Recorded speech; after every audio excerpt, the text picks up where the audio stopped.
Tommy, how you doing? I'm doing fine. You're looking mighty good. I know. I just coordinated, and I see you did too. Of course, you're always wearing blue. I know you are. You are, and you have the golf logo. I Yeah. give you a hard time about the golf logo. I think we need to move away from the golf logo at some point, It's a little painful for me. but that's okay. Yeah. Let's go. All right, so today we are talking about the topic of lenses and seeing with new eyes. And specifically, we're going to talk about the tent through which we view the world. So for those who are just listening, how is the world looking to you right now?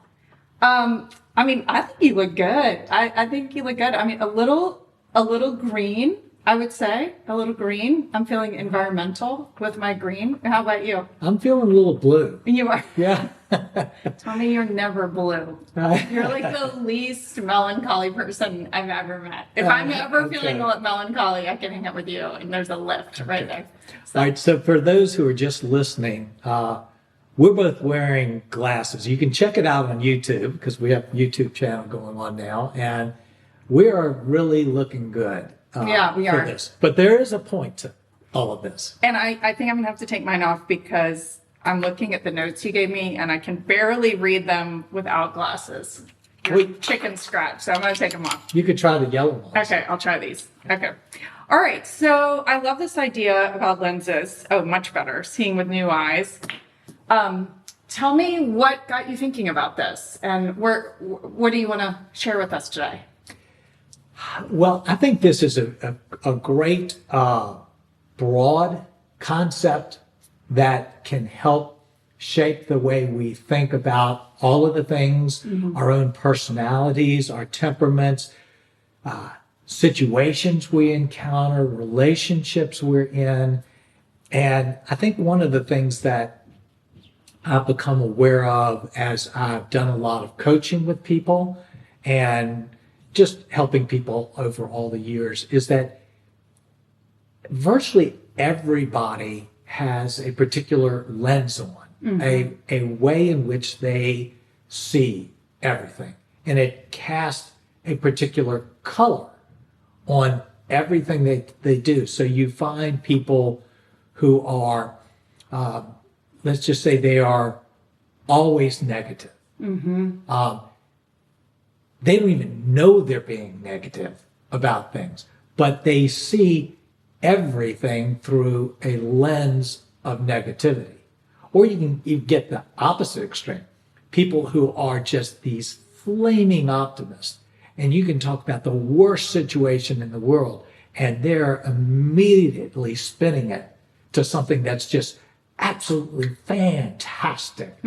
And it's a lens by which we see things. And the more I've spent time with a variety of people, I realize that I'm the only person in the world who sees with clear glasses. I mean, no, that's a really good point because the whole thing about this lenses thing, I mean, I think most of us have understood the concept of we have a biased lens, or we observe other people having a biased lens through which they view the world. Right. But all of us think that our own lens is accurate because we've been living with it for so long. And when you have a lens through which you see the world, you will be able to find enough evidence to support that lens. And let me give you an example. So one of my children was going through a developmental stage where he or she, I'll say that so we can't pin down which one it was feeling down about themselves. And he or she said, "Mom, I'm your least favorite child." And I thought about that because that is a lens, that's a story that this young child was telling himself or herself. And I thought, if they wanted to, they could find evidence to support that thesis throughout their life. If they kept those glasses on. Exactly. And every time something would happen where I would reprimand the child or make them do a little bit of extra dishes or something, it would just reinforce that lens. So like it would just sort of solidify it on their face. Whereas just as easily, another one of my children who shall not be named, is always convinced that they're the favorite child, and everything that happens reinforces that view. And so there's this idea of that we all have a lens, we don't know we have it, and what we think is we see clearly. Well, exactly, because we think we're seeing objectively, and we're not acknowledging the fact that everything we experience, we are interpreting. Yeah. And we're interpreting it through a lens that we have on. And so certain people can interpret everything as being against them, or any number of things. And certainly certain lenses can be more destructive than other lenses that people may have. But we all have lenses. And that's one of the, I guess, the hopes that I would have in just raising this topic is that those people like myself who think I'm the only one that has clear lenses would realize, no, you've got lenses too. Right. And because these overall lenses with which we see are on all the time, it colors everything. So you're wearing yellow glasses now. If you kept those on all the time, every color that you see around would have a yellow hue to it. Eventually, if you kept those lenses on all the time, you would think that yellow hued item was really the color of that, but it wouldn't be true. And so as we can begin to acknowledge that, and then we can begin to say, okay, I have to acknowledge as part of that I'm blind to my own lens. Yeah, that's step one. Having the awareness that you or me, like every other human on the planet, we're not the only person that's not wearing a lens. We're not the only person that sees clearly. Yes. And I think that that's really important. And I also think, Tommy, that's kind of one of the roles of close relationships in your life, whether it's a spouse or even your children. I'm getting to the age where my children are reflecting back to me some things that they would prefer I change about myself. And, we have family members for that. We have close friends for that. But there's a way that people mirror back to us, or even in our work environments, if we're willing to look, the world, the universe, are the structures, the systems, the families we're a part of, are telling us some things about ourselves. Yes. The problem I find is that if the universe, the world, the structures we're a part of are telling us something about ourselves in a critical, judgmental way, we will shut it off. We won't receive it.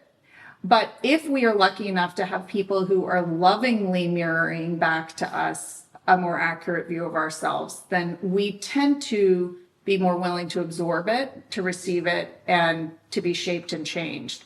But most of us don't respond to judgment, and we're not really willing to change in that context. But in the context of love, I think we're more likely to take the lens off and look at things from a different perspective. Yeah, exactly. So part of this particular podcast is to get over the line to recognize that we do have lenses on. And then the other part that I'd like to kind of get to is what are some intentional steps that we can make to help heal us, if we want to say, of those faulty lenses that we have on. And you mentioned one is good friendships, but there are several different things that we can do that can help us see better. And that's what this episode is about, helping us to see better. Or if we want to mix metaphors, we could say, how can we begin to frame things in a healthier way? Okay. That perhaps we frame with a particular color on. So if you took an amazing painting like the Mona Lisa, let's say, and you put just a really cheap frame around it, it would distort the beauty of the painting itself. And so how we frame things that we experience and that we go through and people that we encounter is critical. And all of this stuff is it's the meat of what makes our days and our experiences good. It's the content that enables us to experience joy, even in the midst of very difficult circumstances. So that was a huge piece of Weezy and I's intentional efforts when we were going through, incredibly difficult things. And then I'd take it even a step further and say that I believe this seeing with new eyes is the substance of faith. It's the substance of what God desires for us is to see with his eyes. And when we see with his eyes, we see everybody around us differently. We see our situations dramatically differently.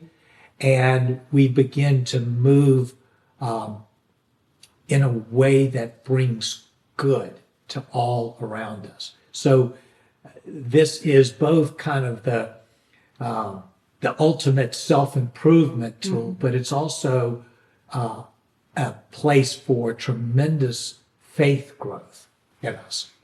I appreciate that too, because I think sometimes we don't feel like we are surrounded by relationships that can mirror back to us how we are in a loving way. And maybe because we haven't been doing that to those people either. But the thing that faith offers us and the story of the Bible is one that we can always go to. And if we look at the story of the Bible and not necessarily with maybe if we've been raised in a church environment that's very judgmental, or there's this mean, condemning God, we might have to take off those lenses. But if we look at scripture and we find this message of love that God shows us, then we're able to see ourselves in a new light, even if the people around us don't. And that can be, there are so many stories throughout history of people waking up to the love of God in their lives, and it is utterly transformative.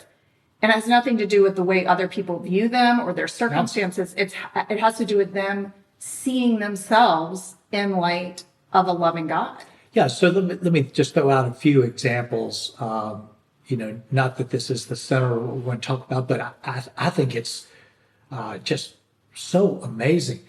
I think the very thing of seeing with new eyes is one of the reasons Jesus taught in parables. Because if I tell the story of this incredible loving father who never gives up on a prodigal son, it enables me to see God differently. Jesus, in Matthew 25, he talks about helping people who are poor and naked and in prison. And he says, you know what? Inasmuch as you do something good for them, you're doing it to me. In essence, he was saying, I want you to see these people through new eyes, to see me in those poor, naked, downtrodden people. Seeing with new eyes. One of the stories I love, I'll just read a couple verses because it's powerful. It's seeing with new eyes. This is kind of a little random passage from 2 Kings. And it's a story about the prophet Elisha when the Israelites were going into a battle. And so Elisha is in a conversation with his servant. And it says, when the servant of the man of God got up and went out early the next morning, an army with horses and chariots had surrounded the city. Oh, my Lord, what shall we do? The servant asked. Don't be afraid, the prophet answered. Those who are with us are more than those who are with them. And Elisha prayed, O Lord, open his eyes so he may see. Then the Lord opened the servant's eyes, and he looked, and he saw the hills full of horses and chariots of fire all around Elisha. So Elisha prayed that the servant could see what was truly the case, and that was that God had surrounded the entire place with masses of angels and armies that were so much bigger than this, outnumbered army that he was seeing. He was saying, you have eyes to see the way God sees. And so I just think this is an amazing way to begin to reframe, not just that we need to take off a faulty lens, but that there is a lens of love and grace and acceptance and truth that we can put on at the same time. I have to follow up with that story because that's an old story. It comes from ancient literature, but it's a really powerful story. And I want to follow it up with something that's happened recently to me because it speaks to how we can reframe the way we view our own reality by using the Bible as a tool. So recently, you know this, but my mother passed away, and we've had what has felt like a lot of crumbling circumstances, difficult circumstances happening after my mother died. And I tend to sometimes put on the glasses of discouragement, right? Mm-hmm. So, I mean, I probably have like multiple pairs of glasses. Like, all right, I have some discouragement glasses. I have some like self-critical glasses. I have some not good enough lenses, all of that. So circumstances were lending themselves to me putting on discouragement glasses because the circumstances were going so badly, just like the servant in this ancient piece of literature looked out and all he saw was the enemy surrounding the city. Right. And it makes sense to be discouraged if you're surrounded by too many soldiers, if you're overcome by your enemy. Sure. So it made sense for me to put these glasses on. But what I did, it's a practice that I've been doing for years, is I woke up in the morning and I started writing down some things that I'm grateful for. It's one of the practices I do when I'm feeling discouraged. And then a friend called me and shared that exact story about the angel armies. Oh, wow. Huh. And she said to me, Patricia, when you go through your day, just know that you're not alone, that I want you to see that God is surrounding you in hidden ways with his angel armies. So I was reading that, and then I opened the Bible and I came to this verse that said, in this world you will have trouble, but take heart, for I have overcome the world. In this world you will have trouble, but take heart. Wow. So I felt that verse was so powerful. It gets better. I felt that not only were my eyes being open to God supporting me, but I felt like God saw me. Like I saw God, and God saw me by giving me this verse, by like showing me that I see that you're discouraged, but don't be discouraged, for I've overcome the world. So then I have to get in my car and I have to go to the bank to work on estate settling. And I walk in and I'm overwhelmed with this because I'm not an estate accountant. I'm not a lawyer. I have no skills in this area. And I walk in and the banker is this really sweet lady, and she's helping me and making it really easy. And I look, and on her windowsill is a little painting. And what's painted on this windowsill painting is, in this world you will have trouble, but take heart, for I have overcome the world. Oh. So I had this, in this very clear way, I felt like God, wherever God is in the universe, this like esoteric thing, entity, person that we can't touch, just kind of broke into reality, and my eyes opened just for a little bit in this unbelievable moment of faith and awe that completely reframed my reality, my mood, the way I approached my day. I didn't go into it discouraged, feeling alone and overcome by my circumstances. I went into it feeling like I had angel armies around me, and I had my eyes open looking for it all day long. And I think that speaks so powerfully to what you're talking about, is like having this awareness to see what pair of glasses you have on that day, recognizing we all do it, and questioning, is this true? Are these glasses true? Or do I need to take them off and reframe? Gosh, I love that story. Thanks so much. I mean, that is powerful.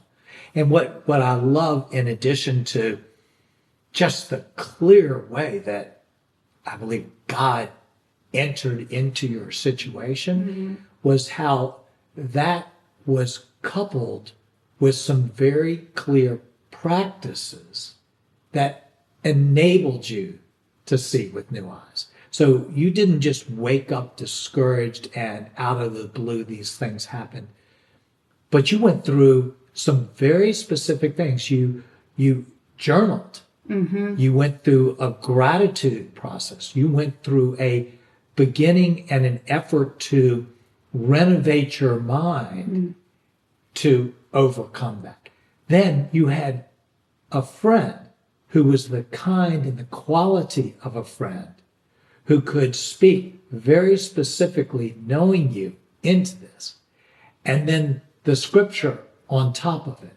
And then God added icing to the cake with a circumstance that said, yeah, and I'm right here too. So it was the combination of things. And that's the type of thing that I think if we can incorporate intentional practices that help us acknowledge, confess, if you want to say, the faulty lens with which we are, with which we so often see things, and then take these steps, we can actually become different people with these practices.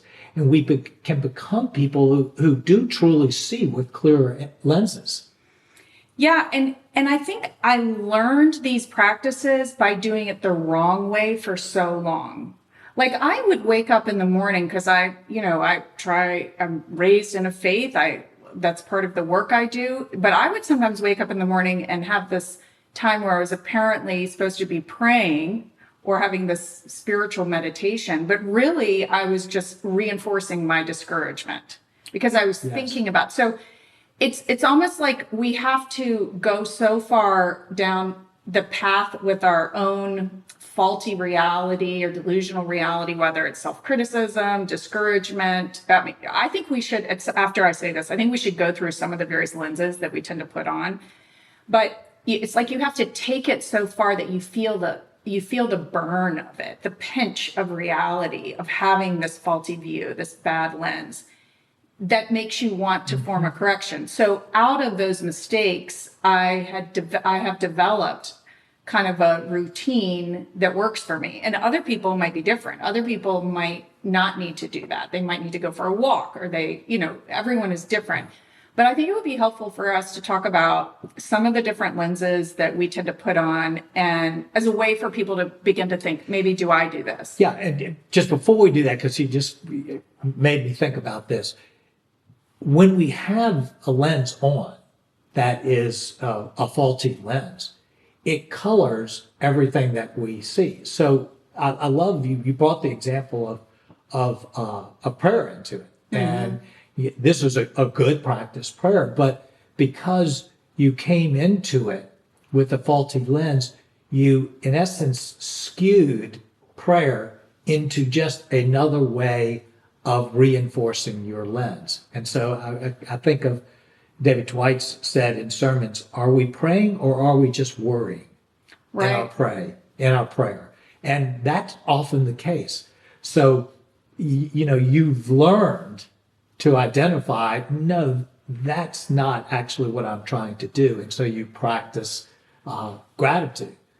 Well, and I think some people, their lens through which they view God is one where they think God looks at them like I'm a screw up and I'm not ever going to be good enough. And God's always disappointed in me. So I don't pray at all, because why would you want to go enter into prayer with someone who, is looking at you in judgment. Yes. So, I mean, even recognizing prayer is a great thing to think about. Like, if you are willing to be a prayerful person, what is your prayer life like? Is it encouraging? Does it lift you up? Does it lead to good, quote unquote, fruit in your life? What does it tell you? What does it tell you? And if it isn't, for me, if it's just kind of reinforcing discouragement or reinforcing self-disdain or reinforcing whatever negative pattern, then maybe it's time to reevaluate how you pray. Right. Or if you don't pray at all, your lens. or your lens. Yeah. But if you don't pray at all, I think it begs the question, do you have a lens through which you view God that is not really accurate. But if we don't pray, we all think. We all have patterns of thinking. Right. So let's get into that. Okay, so what are some of the lenses that you think people tend to wear? Well, the number of lenses are much broader than what we will talk about, but let's just throw out some broad categories. So if you were to ask people, are you pessimistic, or are you optimistic, or are you realistic? Of course, just like I have clear lenses, I'm a realist. Right. Everyone thinks they're viewing it. Yeah, because whether realistically. they're very pessimistic, they actually see things as they actually are. Right. So I think it's always helpful for someone to try to identify in that range from being a horribly always negative person to it being a Pollyanna optimist. Where do you fall in that range? How do you tend to view all of the things that come your way? So I think that is a form of a lens that people have. I think people have what I would call a controlling lens. That is, their very first thought in any circumstances is, how do I get control of this? How do I control this situation? Which often has a very protective mechanism. How do I keep this from blowing up and creating havoc in my life? So it's a cautious protection type of thing. I think a lens that can be very problematic for people is the perfectionist lens. Sure. Where anything less than perfection is terrible. And so some people who have perfectionist lenses apply it only to themselves and are fine with everybody else, going about their business. But no, I have to do it exactly right. And some people extend that perfectionism to their environment and to everybody around them. And they think, well, it's only reasonable because that's what their lens has told them. This is the way to operate, and anything less than that will end up with a ruined life. I think there are so many people who have a fearful lens on. Everything that they experience is a threat. Every person, new circumstance is a threat. And so they look at it to say, is it safe for me to do whatever the situation is? Cousins to that is anxiety. People who are operating with a perpetual sense of anxiety. And in their minds, that anxiety is always warranted.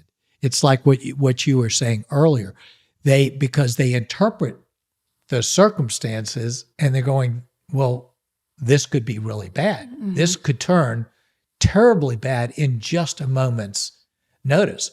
And if you say, well, the chances are they won't, but they could. They could. They interpret everything that way. Worry is another type of lens. One that I also see with a lot of people is guilt.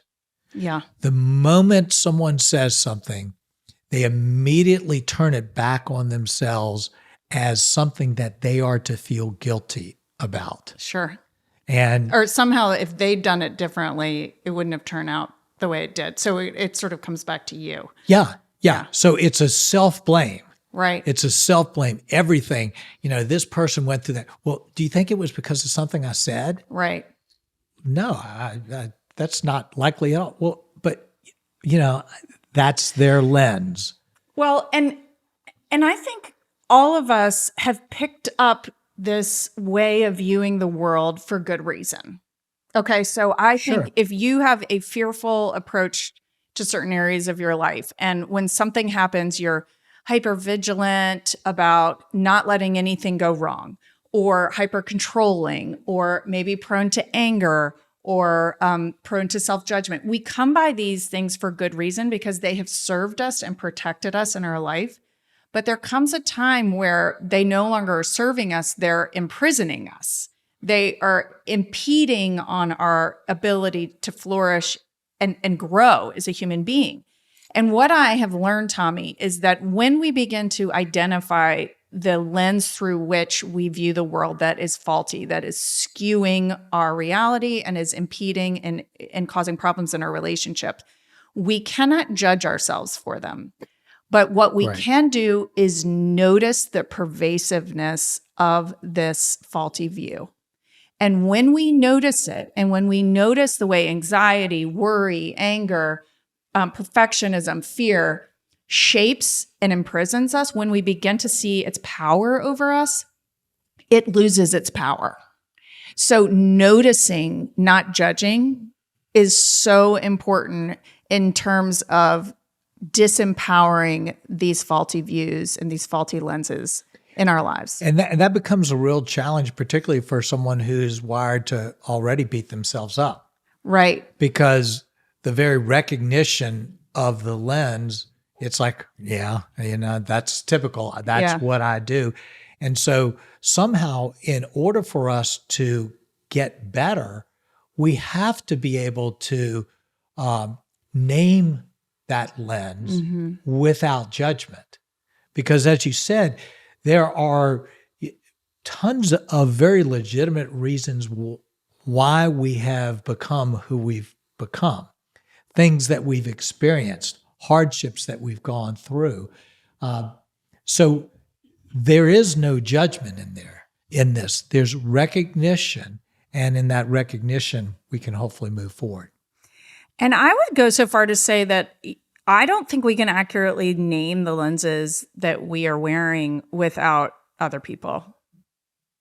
I think we can get close, but a great question, I had a professor ask this me one time, or asked this of the class, who do you have in your life who can tell you honestly something about you and you would believe them? Like we all have people in our lives and our families who maybe complain about certain things and we resist it and we say, oh no, that's your problem, not mine. But who do you have? What relationships do you have in your life who will tell you something and you would believe them? It's loving enough. They know you enough. There's enough understanding that you would receive it in love. And I don't think we're meant to have many of those relationships, but even one is really an invaluable thing. And to have the bravery to go and ask them, help me see what I'm missing here. Right. Absolutely. And I want to come back to that just to reemphasize that. I remember in high school, I was a lacrosse goalie, and our coach at the time was a good coach, but he didn't play lacrosse. I went into our lacrosse team with a chip on my shoulder that I knew more than he knew. And so therefore I discounted basically everything that he said. And I remember after practice one day, standing in the hallway, and he looked at me, he said, Tommy, if you would for a minute begin to take the thoughts and the advice of someone else, there's no telling what you could do. And it was like this massive slap across the face that I realized, man, I have been such a jerk, and a jerk at my own expense. And it was that truth that was spoken. So I absolutely think you're right that we have to have other people in our life. There are other things that we can do, but ultimately, we probably need other people to take some of those first steps. Okay, so let's get into that. Or let's move and transition into some of the things we can do. So one of them is having other people in our lives who we will believe, who can mirror back to us some truth. What else? I want to step back on that because I think that is too big a deal. I mean,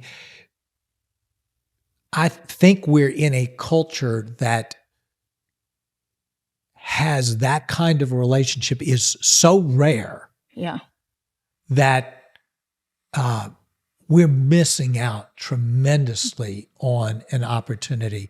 And so what I would want to ask of anybody listening is, do you have multiple people in your life that can and will speak truth into your life about who you are? Certainly the other side of it is that you are willing to be open and transparent with, so that they can speak truth into your life. And what I would say from my experience is that a spouse is not enough for that. A spouse can be one of those people, but we need people beyond a spouse that can speak truth into our life. So the way that should look, I think, is that we have certain people that are those truth tellers, our confidants, that we meet with on a regular basis, that creates the soil, the place in which truth can be spoken. If we just have those people and we're relying on them out of the blue to call us and say, you know what, you just happened to be a jerk that day, that's going to be too far and few between when that happens.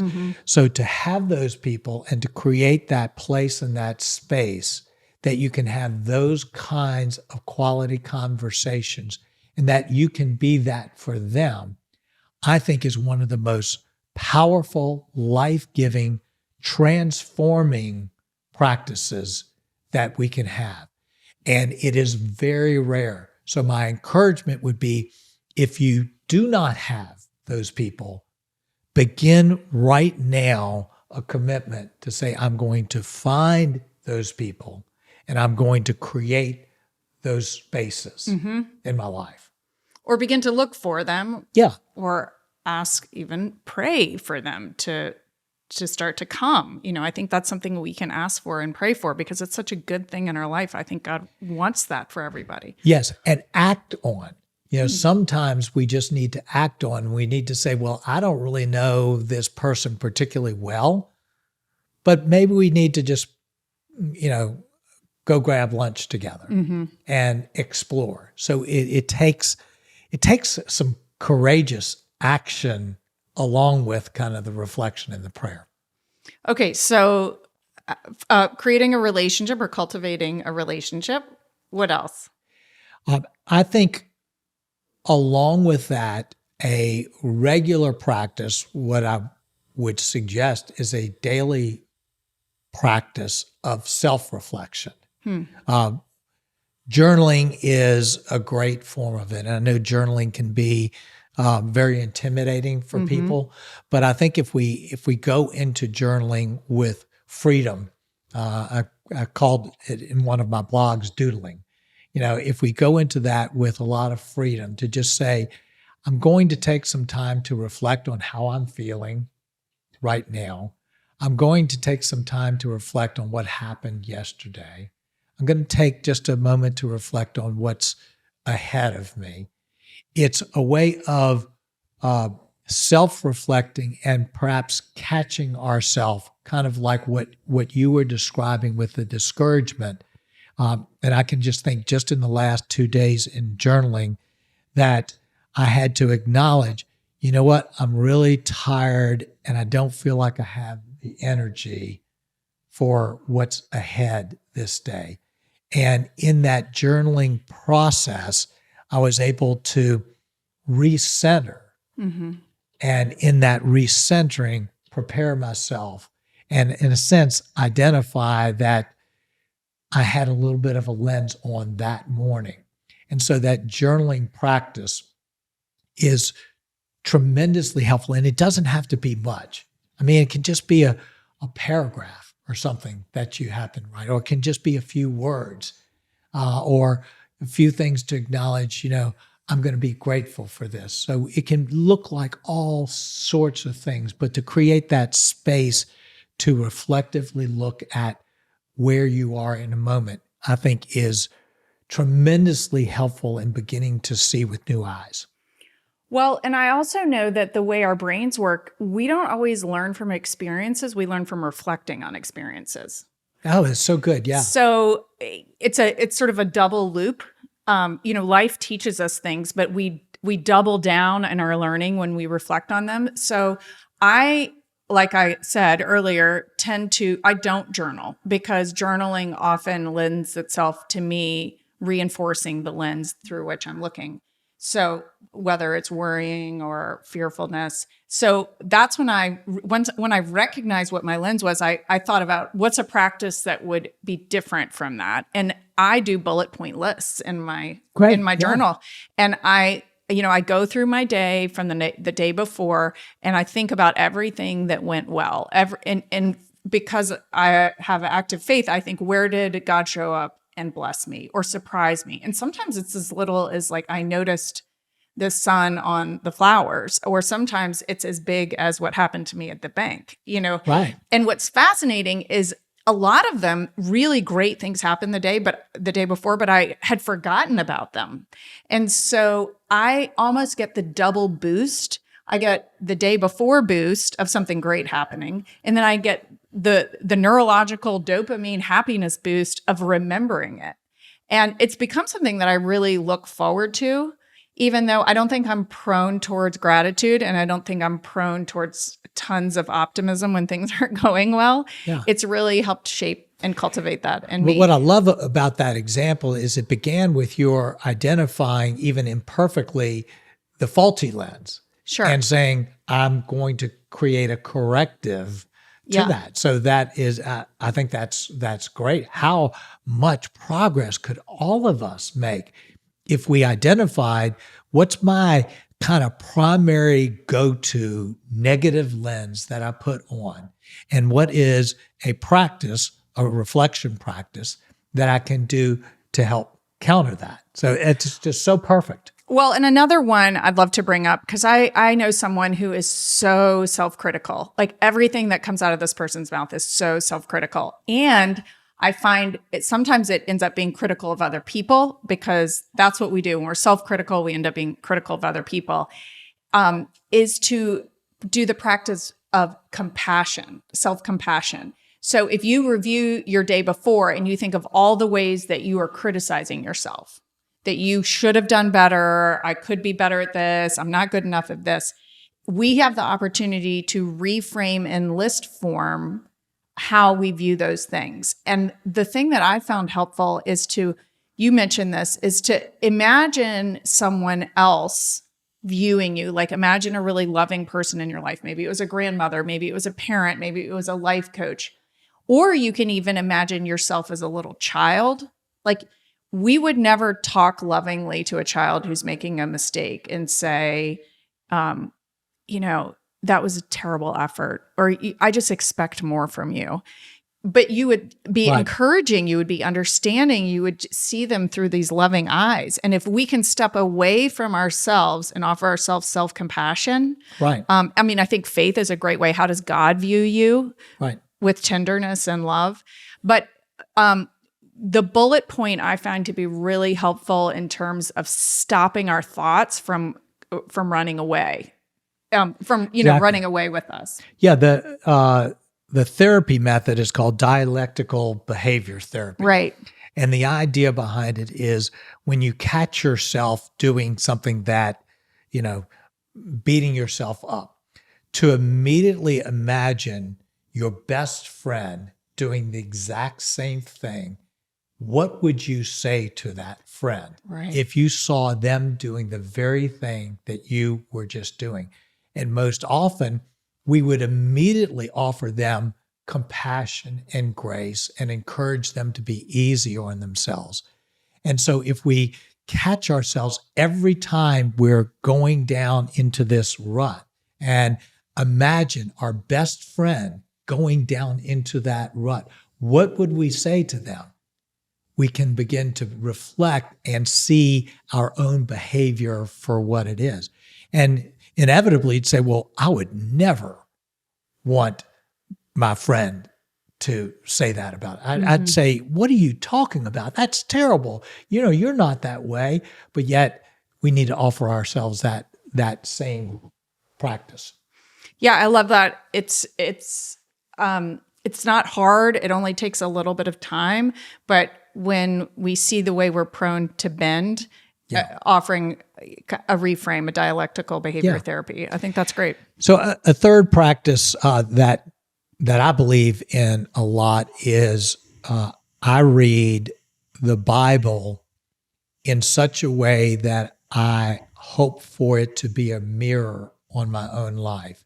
That is, as I read certain things in the Bible, I get a sense of the way life is meant to be, the way I am supposed to see things with grace and mercy and love. And it helps shine a mirror on the way that I can be. So, for instance, I've been recently going through Psalms a lot, and I love Psalms. One of the things I noticed as I was going through Psalms is how often in Psalms the psalmist takes time to praise God. And I thought to myself as I read that, I went, I don't praise God very often. I'll thank him for things, but to praise him, to say, God, you are just so great, that was not a practice of mine. And so I began to incorporate in my early morning prayer to say, I'm going to begin with praise.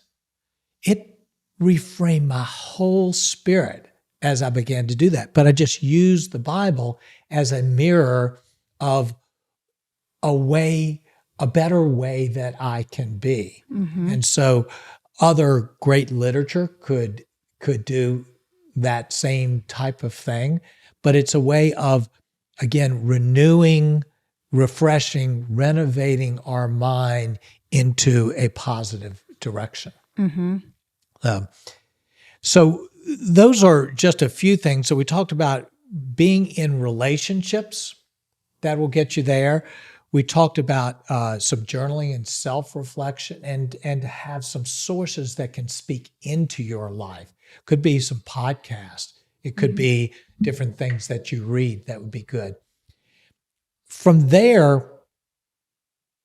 I want to take one other angle on it that I think could be particularly helpful, and that is to identify in your own life places in which you are stuck, things that are not working out in your life well.